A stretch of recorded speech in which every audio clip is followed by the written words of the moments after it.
Chers amis, cette année, on a une chance particulière.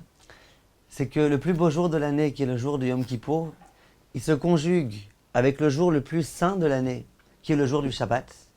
Et on va avoir, Baruch Hashem, cette année, des Hashpaot d'Akadosh Baruch Hu, des ondes positives qui vont se trouver dans cette journée-là particulière, en même temps Shabbat et en même temps Yom Kippour.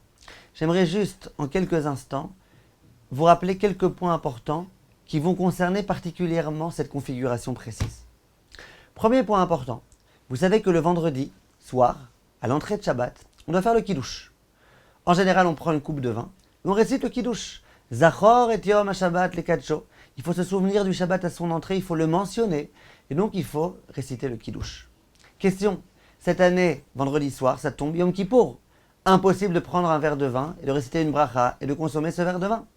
Or, comment cette année on va procéder au Kiddush de Shabbat? Comment on va faire? Alors les poskim ils disent, on n'est pas suffisamment conscient de ça. Les poskim ils disent il y a une solution. C'est quoi la solution? Vous savez que d'une façon générale, c'est pas forcé d'avoir une coupe de vin pour réciter le Kiddush pour que le Kiddush soit valable. Quand par exemple dans la Tfila, tous les vendredis soirs, on récite les mots Mekadesh à Shabbat. On mentionne les termes Mekadesh à Shabbat. Eh bien, logiquement, Mideoraita, on s'est acquitté du Kiddush du Shabbat. Il n'y avait pas de verre de vin, c'est pas grave, même sans verre de vin. On s'est acquitté du Kiddush du Shabbat en disant Mekadesh Shabbat. C'est pour ça d'ailleurs que le Biur Halacha, le Chafetz Chaim, au Siman Resh Aïn dans la halachot du Kiddush, il s'interroge. Il dit comment on fait alors? On fait sur un verre de vin, d'accord, mais on a déjà fait le Kiddush dans la Tfila.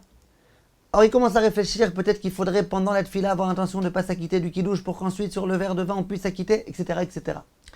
Une chose est sûre en tous les cas, c'est que si on a l'intention explicite de s'acquitter du Kiddush dans la Tfila quand on récite les mots Mekadesh Shabbat, c'est sûr qu'on a acquitté. Donc à Kippour, où il n'y a pas de verre de vin, qu'est-ce qu'on fait? Au moment où on va réciter dans la Tfila du vendredi soir de Kippour, les mots Baruch Ata Hashem Mekadesh Shabbat V'Yisrael V'Yom HaKippurim, il faut avoir l'intention de s'acquitter de la mitzvah du Kiddush. Ça, c'est un premier point qui est important. En ce qui est de l'allumage des Nerot de Shabbat, étant donné que cette fois-ci c'est à la fois un Nerot de Shabbat et à la fois un Nerot de Yom Kippour, la bracha ça doit être Leadlik Ner Shel Shabbat Veyom HaKippurim. Maintenant, les femmes qui ne vont pas au Bet HaKnesset et qui ne vont pas rester chez Chianu au moment où elles vont être au Bet HaKnesset, la coutume est qu'elles récitent chez Chianu au moment de l'allumage des Nerot. Après la laka des Nerot, elles disent chez Chianu. Alors là, attention. Avant de faire Shechianu, qu'elles retirent déjà leurs chaussures qui sont en cuir. Parce qu'au moment où on dit Shechianu, on reçoit sur soi la sainteté du jour, et donc ça devient déjà interdit. De la même façon, les poskim écrivent de façon explicite que une fois qu'elle a fini d'allumer les Nerot, qu'elle pose l'allumette, et c'est qu'après qu'elle récitera Shechianu. D'accord? C'est important aussi, si possible, dans la chambre conjugale, de laisser soit d'allumer un air là-bas aussi, soit de laisser au moins une petite lumière allumée, une petite lampe de poche, quelque chose comme ça qui soit allumé là-bas. Ainsi que le Rama le dit au Siman Tavresh Yud Saïf Aleph, et pas mal de poskim vont dans ce sens-là. Ça c'est précisément pour le soir de Kippour. Le soir de Kippour, c'est important dans la chambre conjugale, il y a une lumière allumée, pour pas chas v'shalom que le couple en vienne à avoir une relation, ce jour où cette chose-là est complètement interdite. Maintenant, autre point important. Lorsqu'une personne, le soir de Yom Kippour ou le lendemain, elle est obligée de manger, pour une raison de santé importante, elle est obligée de manger. Elle a demandé à un rave à l'avance, elle a demandé au médecin. Le rave, en ayant consulté les médecins, dit qu'effectivement la personne doit manger. Alors, en général, c'est Kippour. Là, c'est en plus vendredi soir. Est-ce qu'on doit procéder au Kiddush ou pas? Avant de manger, il faut faire le Kiddush, comme d'une façon générale quand Shabbat est en train de manger avant le Kiddush ou pas? La conclusion des poskim, c'est de dire que non. La conclusion des poskim, c'est de dire qu'on ne fait pas le kiddush. Maintenant, autre point important. Ces personnes-là qui vont devoir manger, avant de manger, il faut qu'elles fassent les Tiyat Yadayim. Après, il faut qu'elles fassent le Birkat Hamazon. Dans le Birkat Hamazon, qu'est-ce qu'elles vont dire? Cette année, elles vont dire d'une part le Shabbat, le Retze Vachalitzenu, et d'autre part le Ya'aleh Ve'yavo. Et dans Ya'aleh Ve'yavo, on va dire Beyom HaKippurim Hazeh, Beyom Selichat et Avon Hazeh. Autre point important que dit le Magen Avraham, c'est que une personne qui, à Kippour, doit manger, elle est obligée de manger, et qu'elle doit manger par exemple du pain, c'est bien qu'elle mette 2 pains l'un avec l'autre au moment où elle fait un motzi, ce qu'on appelle le lechem mishne. C'est pas obligatoire, mais c'est bien.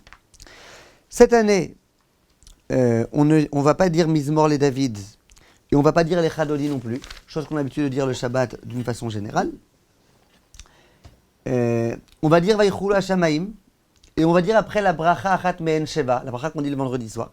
Simplement, on ne dira pas Mekadesh Shabbat v'yom Kippourim. On dira juste à la fin Mekadesh Shabbat, puisque c'est en l'honneur de Shabbat qu'on fait cette chose-là. Maintenant, autre point important, la Havdalah. Dans la Havdalah qu'on va faire, le mieux, ça serait de laisser une lumière allumée depuis l'entrée de Kippour, qui reste allumée jusqu'à la fin de Kippour. Et là, à la fin de Kippour, on fait la bracha de Boré Meoré Haesh au moment de la Havdalah sur cette lumière-là.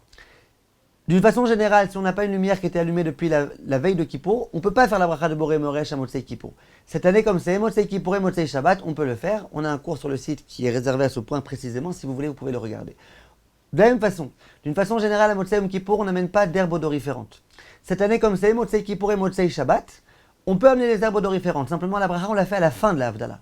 Quand on a fini la Havdalah et qu'on a bu le vin, c'est là qu'on sent les herbes odoriférantes et qu'on fait la bracha sur les herbes odoriférantes. Sur ça aussi, on a un cours précis sur le site. Voilà, j'ai précisé là les points qui concernent spécifiquement Kippour qui tombe un Shabbat. Bezrat Hashem, j'espère qu'on aura une bonne kapara, une bonne expiation, une bonne Gmar Khatima Tova et Shabbat Shalom, Kol Tov mes chers amis.